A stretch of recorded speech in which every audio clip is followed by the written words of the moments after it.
Press সচিব শফিকুল ইসলাম সম্প্রতি milestone স্কুলের আলোচিত বিমান দুর্ঘটনায় ছাত্রদের মৃত্যু ও লাশ গুমের অভিযোগ প্রসঙ্গে বলেন, তার দীর্ঘ অভিজ্ঞতা থেকে তিনি অনুধাবন করতে পেরেছেন বাংলাদেশে মৃতের সংখ্যা গোপন করা যায় না।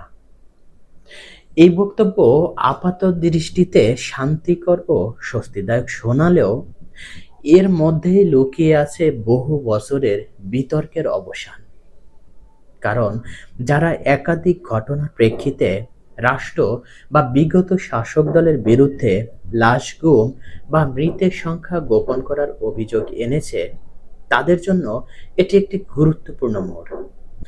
বাংলাদেশের রাজনীতিতে গুম শব্দটি অত্যন্ত আবেগপ্রবণ একটি টার্ম।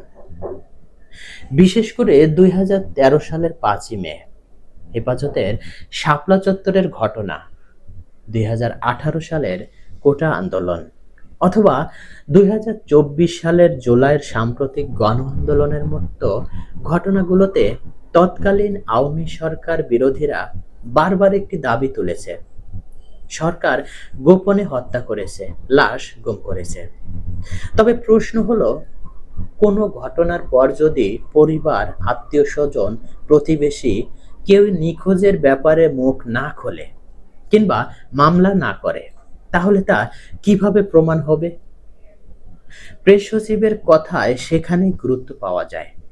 তিনি বলেছেন, একজন মানুষ মারা গেলে সেটি গোপন রাখা সম্ভব নয়, কারণ তার পরিবার, আত্মীয়, সমাজ এবং মিডিয়ার চাপে সেই তথ্য বের হয়ে আসেই।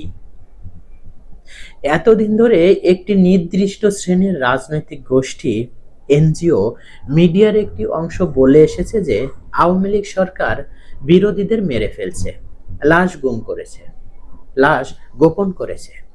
কিন্তু সেসব কথাগুলোর সত্যতা আজ প্রশ্নবিদ্ধ। কারণ বর্তমান সরকারের একজন মুখপাত্র প্রেস সচিব শফিকুল ইসলাম বলছেন, এটি বাস্তবসম্মত নয়।